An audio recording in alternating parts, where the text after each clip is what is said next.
se passe dans nos vies quand on est sauvé. Ce qui se passe, ce que nous appelons la régénération. La régénération, c'est juste un mot, mais dans ce mot, il y a plein de choses qui se passent spirituellement et avec le temps, ça commence à manifester aussi physiquement. Donc, une des choses qui se passent dans nos vies quand on est sauvé, ce soir, on va parler de le pardon. Le pardon. Amen. On a vu des autres sujets, et on va continuer à voir encore plus. Mais quand on est sauvé, il y a plein de choses qui se passent dans nos vies et une de ces choses, c'est le pardon. Et quand on parle du mot pardon, parfois on pense tout de suite au pardon entre nous, entre humains. C'est bien de pardonner les frères et sœurs, c'est bien de pardonner dans la famille, dans l'église, c'est bien de se pardonner. Mais le pardon de Dieu dans nos vies, c'est plus important que le pardon que nous pouvons donner à quelqu'un. Pourquoi je dis ça? Parce que c'est quand on commence à expérimenter le pardon de Dieu, c'est là où nous-mêmes, on peut aussi pardonner les autres. Amen. Jésus même a dit, celui qui a donné, celui qui a reçu beaucoup, c'est celui qui on expérimente beaucoup de lui. Amen. Donc, nous, quand on commence à sentir le pardon de Dieu, nous aussi, on est appelé à pardonner. Donc, on va commencer à voir cette pardon de Dieu et on va commencer avec une définition. Et ici, j'écris, le pardon est une promesse de ne plus évoquer les péchés et de ne pas utiliser contre l'autre personne. Le pardon est une promesse de Dieu de ne plus évoquer les péchés et de ne pas utiliser contre l'autre personne. Donc, quand Dieu nous pardonne nos péchés, il ne va pas un jour nous dire, tu te rappelles quand tu étais comme ça, comme ça? Dieu, il ne fait pas ça. Et Dieu ne va pas un jour nous dire, parce que tu m'as fait ça il y a 10 jours, ou il y a 10 ans, ou il y a 50 ans, aujourd'hui c'est le temps que je me revanche. Non. Quand Dieu pardonne, mais il oublie tout. C'est effacé dans son mémoire. Amen. Le pardon est une promesse de ne pas parler du péché des autres. Dans la Bible, le mot grec traduit par le mot pardon signifie littéralement laisser aller. Le mot qu'il utilise en grec, c'est laisser aller. Ça veut dire, pour expliquer, c'est comme une personne n'exige pas le paiement d'une dette. Laisser aller, c'est quelqu'un qui, on lui doit quelque chose et un jour il nous dit, mais oublie ça, tu ne me dois plus rien. C'est barré. Tu n'es plus en dette. Ça, c'est le pardon de Dieu.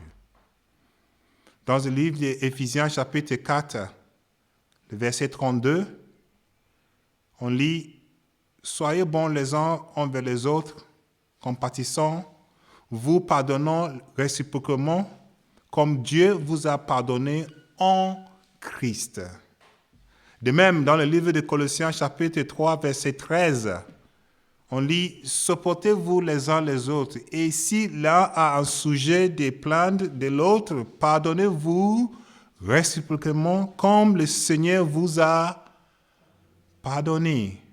Vous aussi, pardonnez-vous. »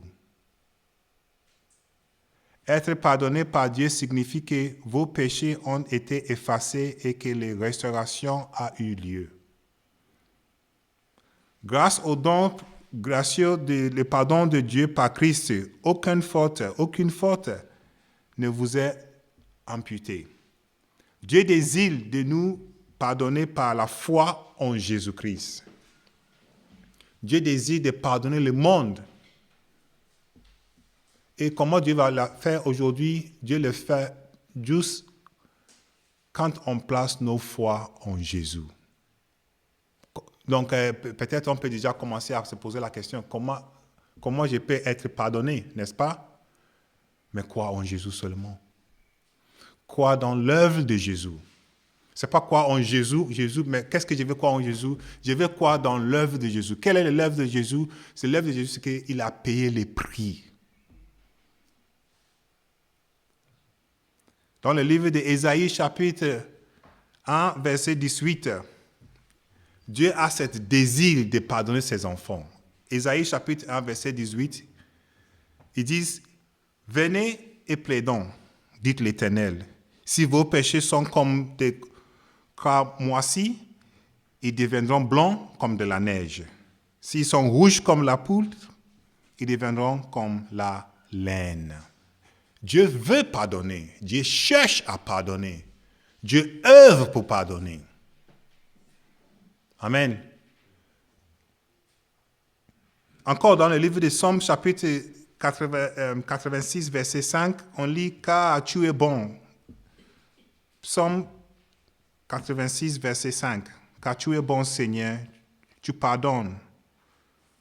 Tu es plein d'amour pour tous ceux qui t'invoquent. »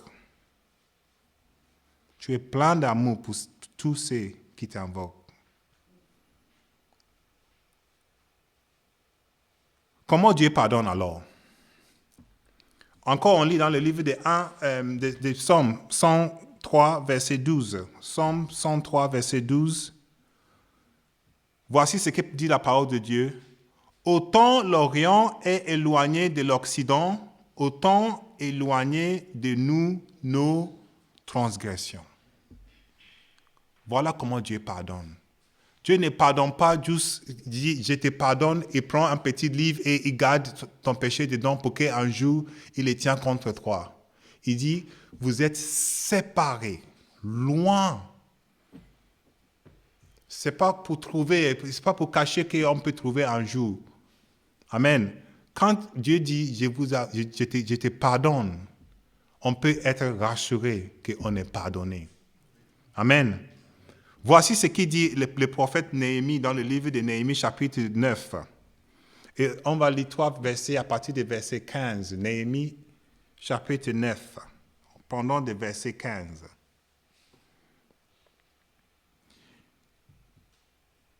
Ici, il parle de la vie des enfants d'Israël dans le désert.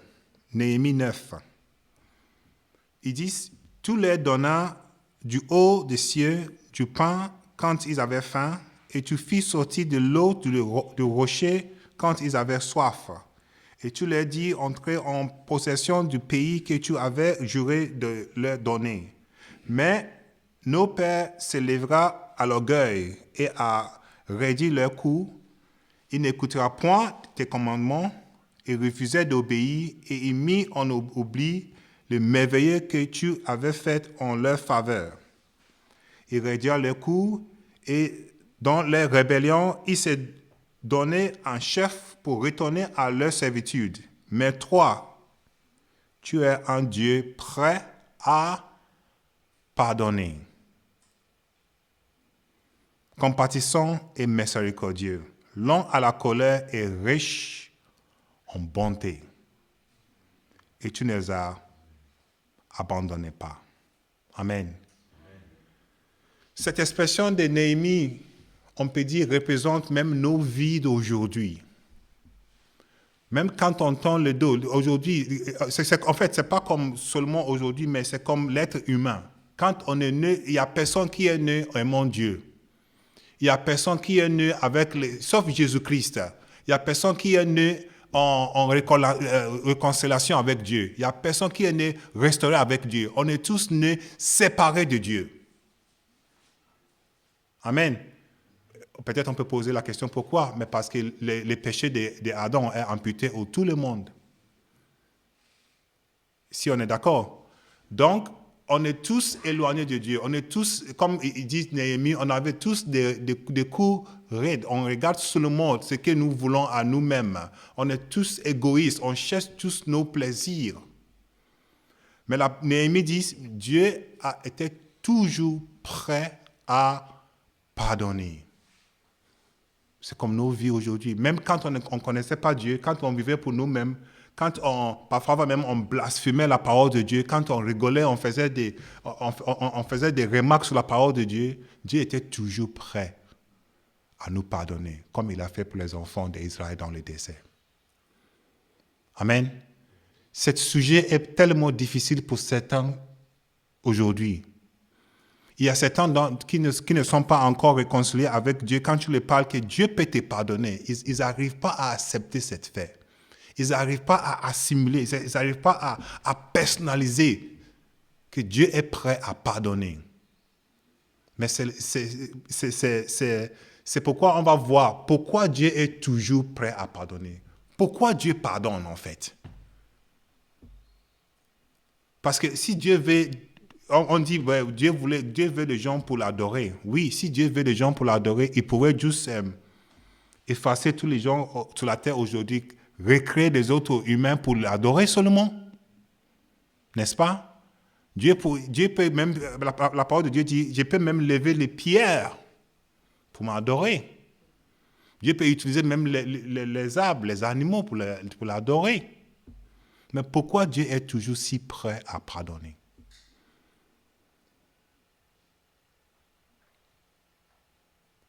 La réponse peut être trouvée dans le caractère de Dieu, dans son caractère à lui-même, sa personnalité.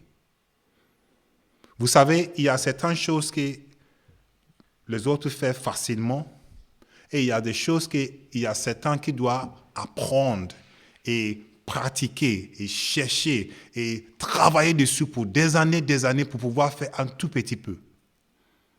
Par exemple, c'est comme la musique.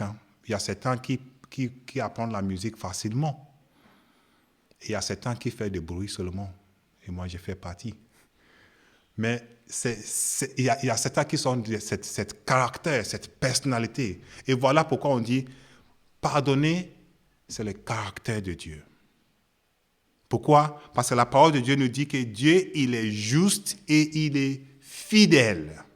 C'est son caractère. Il ne peut pas changer. Il est juste.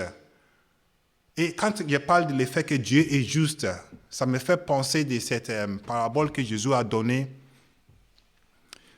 On ne va pas regarder les versets, mais Jésus a donné cette parabole quand il disait qu'il y a un maître qui est sorti tôt le matin pour chercher les ouvriers pour son champ.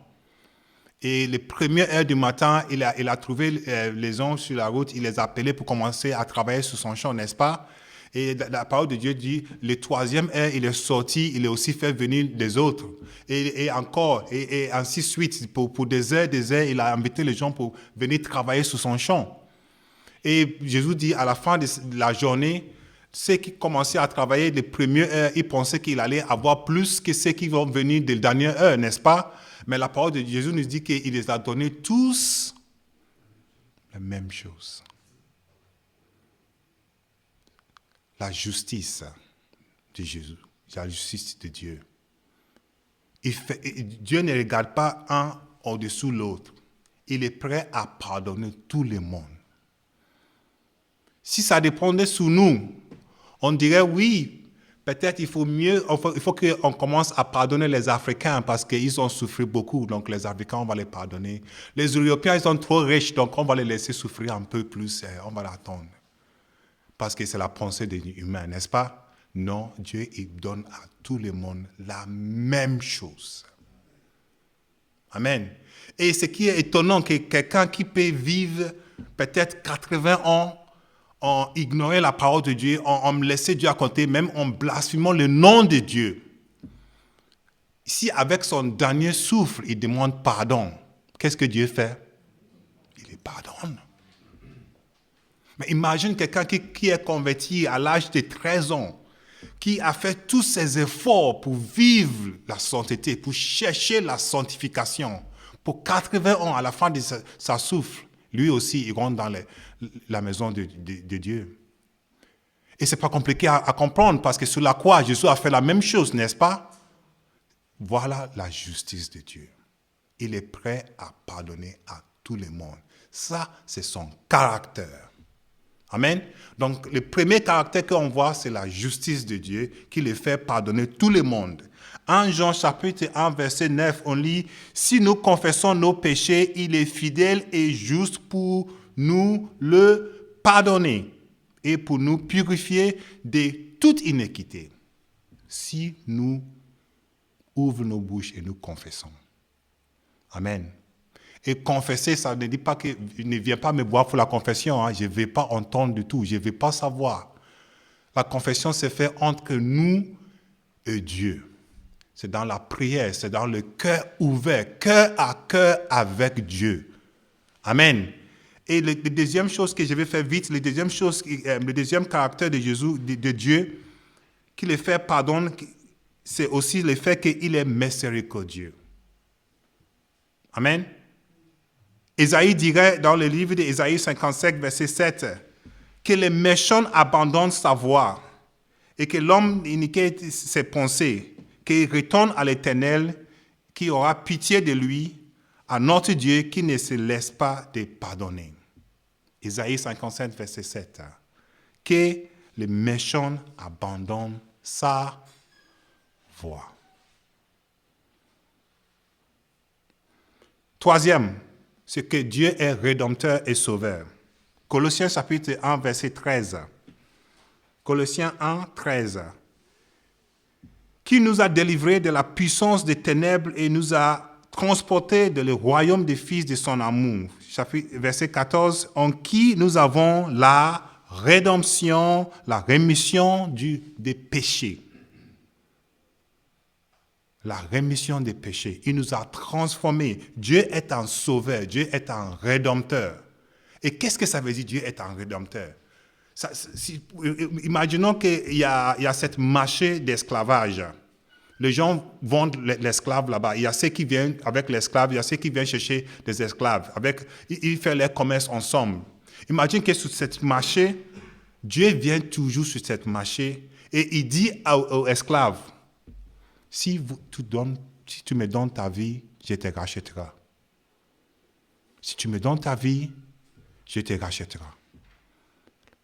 À chaque esclave qui est mis sur le podium, Dieu lui donne ce privilège. Soit il se fait vendu, soit il crie à Dieu pour que Dieu le rachète. Il est un rédempteur. Il est un sauveur. Mais c'est la vie, c'est ce que Dieu nous propose tous les jours. C'est ce que Dieu propose au monde tous les jours. Si tu te détournes de tes péchés et tu tiens la main vers moi, je te sauverai. C'est un rédempteur. Dieu, c'est un sauveur. C'est son caractère. Il ne peut pas taper la main de quelqu'un qui crie vers lui.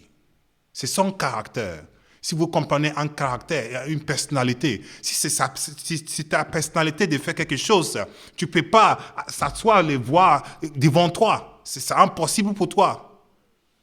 Il y a certains qui sont tranquilles quand ils voient des déchets autour de eux. De la saleté, ils s'en foutent complètement de tout, c'est normal pour eux, ils peuvent rester dedans, manger, vivre et faire la fête. Mais il y a certains, même un seul papier au sol à côté de lui, il commence déjà à bouger, à chercher, à le nettoyer, c'est son caractère, il ne peut pas laisser la saleté sur place. Voilà le caractère de Dieu. Il veut sauver, il veut que les gens soient rachetés du péché. C'est pour ça qu'il ne peut pas se laisser voir les gens qui sont toujours dans la peine, les gens qui vendent leur vie à l'argent, à la beauté, à ce monde, les gens qui vendent les âmes pour l'argent, les gens qui sont en train de souffrir. Il dit, venez vers moi, vous tous, je vous donnerai la vie, même la vie éternelle. C'est son caractère, il ne peut pas faire autrement. Encore, on voit la grâce de Dieu. Et peut-être, quand j'ai regardé miséricorde et grâce, je me suis posé la question, mais Fred, est-ce que ce n'est pas la même chose? Mais non, ce n'est pas la même chose. Miséricorde, ça veut dire, il est pitié, il fait pitié de toi. Ça veut dire, tu devais être puni, mais il dit, vas-y, tu n'as pas la punition. Miséricorde, c'est tout. Mais la grâce, c'est que ça va encore plus loin, qu'il te donne encore plus quelque chose. Tu devais être puni, tu n'es pas puni, mais maintenant il te donne encore la vie éternelle. Voilà la grâce. C'est extraordinaire, ce caractère de Dieu. À cause de la grâce de Dieu, il veut sauver. En accord avec l'idée de rédemption, nous trouvons également la grâce de Dieu lorsque nous sommes pardonnés. Lorsque nous sommes pardonnés et rachetés, nous recevons des richesses au-delà de ce que nous pouvons même imaginer. C'est la grâce de Dieu. En Éphésiens chapitre 1, verset 7, Éphésiens 1, verset 7, en lui, nous avons la rédemption par son sang, la rémission du péché selon la richesse de sa grâce, que Dieu a répandu abondamment sur nous par toute espèce de sagesse et de l'intelligence. Encore Éphésiens chapitre 1, verset 9, on lit, nous faisons connaître le mystère de sa volonté selon les bienveillances desseins desquels il a formé en lui-même. Dieu ne nous a rachetés pas seulement de l'esclavage, mais encore, il nous montre sa volonté. Il nous donne la sagesse, il nous donne sa bénédiction. Il nous fait rentrer dans ses bienveillances. Voilà la grâce de Dieu. Et si tout cela est présenté, la dernière chose qu'on peut avoir, c'est sa compassion, et puis on peut avoir son amour. Tout ceci, ce sont les caractères de Dieu qui les poussent à pardonner chacun de nous. Amen. Et dans la Bible, on voit ces deux histoires. Le premier, c'est en Jean chapitre 8, verset 3, cette histoire que nous connaissons bien, la femme adultère, n'est-ce pas? Et Jésus a regardé cette femme. Le temps que tout le monde la regardait avec la culpabilité, le temps que tout le monde regardait et disait qu'elle était un pécheur et tout, Jésus le regardait avec les yeux de pardon. Amen. Voilà le caractère que Dieu nous montre. Et la même chose quand on voit la vie de Paul. J'ai fait vite parce que le temps passe. On voit la vie de Paul, n'est-ce pas? Quand Paul il est en train de ramener les chrétiens en prison, quand il est en train d'aller encore plus loin pour chercher les chrétiens pour les ramener au Jérusalem. Et je me disais que Dieu, tu peux pas même écraser cet homme-là. Tu ne peux pas l'arrêter. Tu ne peux pas même le mettre en prison pour que ta parole soit répandue dans tout le monde. Mais le temps que nous pensons à comment Dieu peut les punir, mais Dieu, il les regarde encore avec les yeux de pardon. Les regards de pardon. Amen. C'est comme ça que Dieu fait dans nos vies, dans nos familles, dans nos lieux de travail. Cette personne qui nous embête autant, cette personne qui fait nos vies, c'est tellement difficile. Nous prions que Dieu, est-ce que Dieu pourrait les punir ou Dieu peut les faire quelque chose de mal? Mais Dieu aussi, il les regarde avec les yeux de pardon. Amen. Donc, pour terminer, frères et sœurs, quelle est la réponse de cette parole que nous venons d'entendre? Si Dieu avait cette caractère de pardonner, si Dieu veut autant pardonner, si nous-mêmes, nous sommes pardonnés par l'amour de Dieu. Et je vous encourage, s'il y a quelqu'un ici encore qui n'a pas encore fait la paix avec Dieu, Dieu, il est là, il est prêt à pardonner. Il faut juste le demander. Amen. C'est son caractère. Il ne peut pas dire non à personne. Mais la réponse de cette parole, c'est que la première chose que nous devons faire, c'est courir vers ses pardons. Courir vers ses pardons, frères et sœurs. Ne se laisse pas même un jour passe. C'est moi-même cherchons cette pardon de Dieu. Et cette pardon, comme je viens de dire, ce n'est pas un pardon qui est seulement pour un jour. Amen. Cette pardon, c'est pour l'éternité. Et la deuxième chose qu'on peut penser, c'est se repentir. Vous savez, il y a deux sortes de pardons. On ne peut pas aller dans les détails, mais il y a cette pardon qui nous a imputé quand on est sauvé. Et il y a cette pardon aussi que nous demandons chaque jour à la fin de la journée. Si vous comprenez, chaque jour à la fin de la journée, quand nous prions, nous demandons, Seigneur, pardonne nos péchés de ce jour, n'est-ce pas? Ça ne fait pas partie des pardons que nous avons déjà eus quand on était sauvés.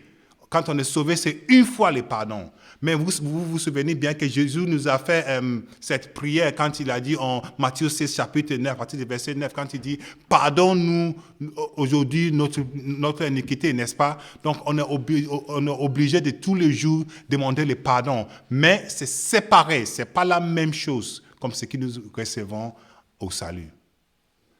Amen. Donc, on est obligé, si on voit cette pardon, si on a compris cette parole, il faut qu'on se repentisse. Demandons cette pardon.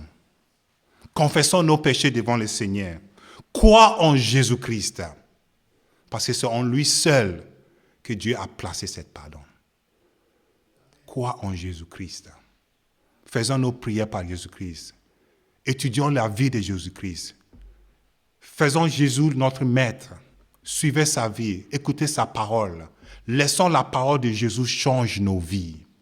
Et nous allons avoir la plénitude de cette pardon de Dieu. Amen. Et la dernière chose, comme j'ai dit au commencement, celui qui est pardonné peut aussi pardonner l'autre. Donc si nous avons compris qu'autant que chrétiens, Dieu nous a pardonné tous nos passés. Nos passés sont effacés, ils sont supprimés, ils sont séparés de Dieu. Mais nous aussi, il faut que nous fassions l'effort pour pardonner les uns les autres. Peu importe ce que quelqu'un a fait contre nous. Si Dieu nous a pardonné, nous aussi, nous devons pardonner les autres. Et le plus que nous pardonnons, j'ai entendu un prédicateur qui a dit, nous sommes jamais plus comme Dieu. Écoutez bien, nous sommes jamais plus comme Dieu que quand nous pardonnons. Je ne sais pas si vous avez compris ce que je vais dire. C'est le moment que nous arrivons à pardonner les uns les autres. C'est le moment que nous sommes en train d'imiter cette caractère, cette image de Dieu lui-même. Amen. S'il y a quelque chose dans nos cœurs, si quelqu'un nous a fait mal aujourd'hui, frères et sœurs, prions le Seigneur qu'il nous aide à pardonner. Amen. Cette pardon, ça nous revient à la paix. Ça nous donne la grâce, ça nous donne même la bénédiction que nous cherchons devant le Seigneur. Amen. Que Dieu vous bénisse.